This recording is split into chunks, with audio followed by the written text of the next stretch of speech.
మహిళా కార్మికుల సమక్షంలో అందరి మొదట మనం కాగడ గుర్తును ఇవాళ ప్రారంభోత్సవం మన మండ రమకాంత్ గారు అఖిల భారతీయ ప్రధాన మంత్రి సంఘ జాతీయ కార్యవర్గ సమక్షంలో కాగడ గుర్తుకే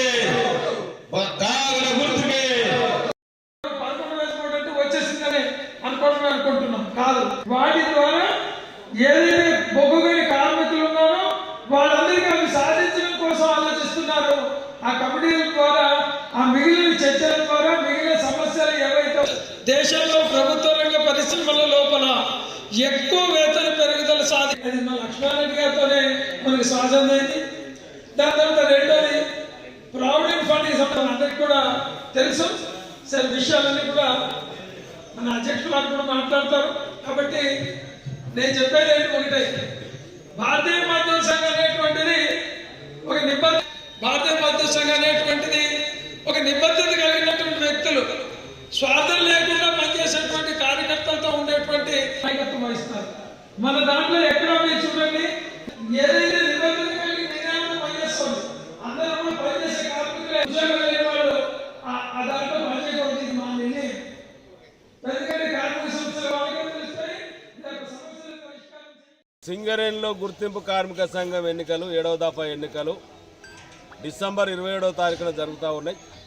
గతంలో 2-3 సార్లు అడ్డుకున్న రాజకీయ పార్టీలు కానీ కార్మిక సంఘాలు కానీ 12 కార్మిక సంఘాలు ఇప్పుడు ఎన్నికలు వద్దు అని చెప్పేసి యాజమాన్యానికి ప్రభుత్వానికి తొత్తులుగా మారి ఎన్నికలను జాప్యం చేసింది.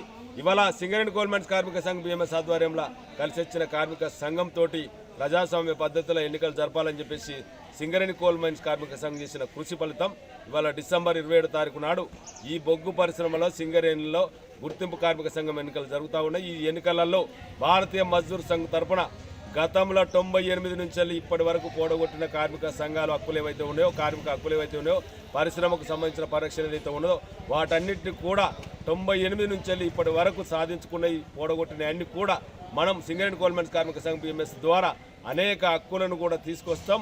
పూర్వ వైభవాన్ని సింగరేణి పరిశ్రమ కల్పించే విధంగా మేము కార్మికులకు అందుబాటులో ఉండుకుంటూ కార్మికులకు సంబంధించిన సంక్షేమం కానీ, కార్మికులకు సంబంధించిన ఆరోగ్యం కానీ, కార్మికులకు సంబంధించిన సంక్షేమానికి అన్నింటినీ కూడా మేము సింగరేణి కోల్ మైన్స్ కార్మిక సంఘం బిఎంఎస్ పరంగా కార్మికులకు హక్కున ఉంటాం. కార్మికులు హక్కున చేర్చుకోవాలి. సింగరేణి కోల్ మైన్స్ కార్మిక సంఘం బిఎంఎస్ను 27వ తారీఖు నాడు జరిగే ఎన్నికలలో గుర్తింపు కార్మిక సంఘం ఎన్నికలలో గుర్తింపు కార్మిక సంఘంగా ఒక్కసారి అవకాశం కల్పించాలని చెప్పేసి మేము కార్మికులందరికీ విజ్ఞప్తి చేస్తా ఉన్నాం. సింగరేణి ఎన్నికల ప్రక్రియ ప్రారంభమైంది. ఎట్టి పరిస్థితులు కూడా ఈ నెల 27వ తారీఖు నాడు ఎన్నికలు జరుగుతూ ఉన్నాయి. ఇంకా కసరత్తులు ఏమీ లేవు, ఓటర్ లిస్టు ఇచ్చారు. కాబట్టి దీనికి ఎవ్వరూ ఆపుతున్న అనుమానం ఎవ్వరికి ఉండాల్సిన అవసరం లేదు. ఖచ్చితంగా ఈ నెల 27వ తారీఖు నాడు ఎన్నికలు జరుగుతున్నాయి. మేము సిఐటిగా కార్మిక వర్గానికి విజ్ఞప్తి చేస్తా ఉన్నాం. సింగరేణిలో ఎప్పుడు సిఐటికి అవకాశం ఇవ్వలేదు, ఈసారి అవకాశం ఇవ్వమని అడుగుతున్నాం. అవకాశం ఇవ్వమన్న సందర్భం కూడా గతంలో చాలా కార్మిక సంఘాలను చూసిండ్రు, మొత్తం దోపిడీ వ్యవస్థను తయారు చేసిండ్రు. ప్రభుత్వం ఏది గెలిస్తే అదే కార్మిక సంఘం గెలవటం వల్ల ప్రభుత్వం కార్మిక సంఘం యాజమాన్యమై కంపెనీ దోచుకున్నారు, కార్మికులను దోచుకుంటున్నారు. ఏ పని చేయాలన్నా ఇంత ఫీజులు నిర్ణయం చేయబడ్డది. స్వచ్ఛందంగా కార్మిక సేవ చేయాల్సిన కార్మిక సంఘం ఇవాళ అవినీతి సంఘాలుగా మారిపోయినాయి. అందుకే CIT గెలిస్తే ఈ సేఫ్టీ కంపెనీ నాది, ఈ మైన్స్ కంపెనీ నాది ఉండడం లేదు. ఎఫిషియన్సీ కార్మికులతో సేఫ్టీ కంపెనీ మైన్స్ కంపెనీలు ఉండాలని చెప్పుకోతా ఉన్నాం. ది కోడ్ ఆఫ్ డిసిప్లిన్ అసలు కార్మికులకి ఇలా ఎక్కడ చెప్పుకునే పరిస్థితి కూడా లేదు. అందుకని మంచి వస్తే అడిగే పరిస్థితి లేదు, ఏది రాకపోయినా అడిగే పరిస్థితి లేదు. క్వార్టర్ రాకపోతే 1,00,000 అయితే 1,50,000 పెట్టుకునే పరిస్థితి వచ్చింది. హాస్పిటల్ పోతే అడిగే పరిస్థితి లేదు, హాస్పిటల్ పోతే రిఫర్ చేయాలన్నా కూడా రికమెండ్ చేసే పరిస్థితి వస్తుంది. మంచిగా ప్రతి ఒక్కటి ఇలా రికమెండేషన్ లేకుండా ఏ పని లేదు. CIT చేస్తే 100% అవినీతి నిర్మూలన చేస్తామని చెప్పి ఇక హామీ ఇస్తా ఉన్నాం. అంతేకాదు ఇవాళ డబుల్ బెడ్రూమ్ మీరు గురించి కొట్లాడుతాను సొంత ఇంటి కోసం. ఇది ఎవరి దయాదాక్షాలు రావాల్సిన అవసరం లేదు. ఖచ్చితంగా CIT లక్ష్యం, రాజిరెడ్డి CIT అనుకున్నదే ఇది. సొంత ఇంటి కల ఖచ్చితంగా సింగరేణి కల రావాలని కోరుతా ఉన్నాం.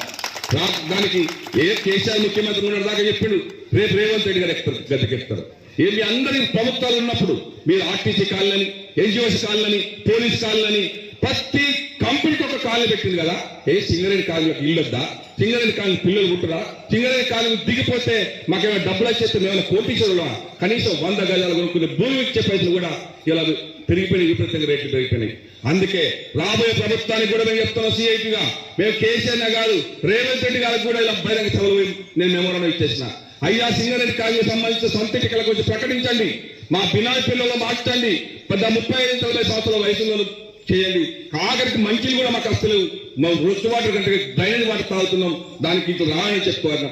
దయచేసి రేపు కాంగ్రెస్ ప్రభుత్వం మీరు అందరూ అనుకుంటున్నారేమో ఇలా ఏ పార్టీ గెలిస్తే ఆ కార్మిక సంఘం గెలవడం వల్ల ఇద్దరు కలిసి దోచుకుంటున్నారు.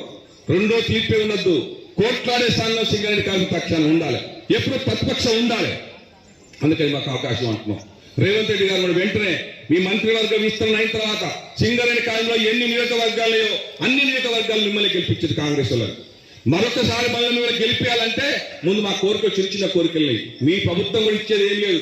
మా సొమ్ముతోటి మా కంపెనీ మా డబ్బులే మాకు మీరు అనౌన్స్మెంట్ ప్రభుత్వం ద్వారా పర్మిషన్ కంపెనీ అడిగితే చాలు. ఆ విషయాల మీద దృష్టి పెట్టాలని చెప్పి మక్కన్ సింగ్కి అట్లాగే రేవంత్ రెడ్డి గారికి కాంగ్రెస్ ప్రభుత్వానికి మీ అందరి ద్వారా విజ్ఞప్తి చేస్తున్నాం.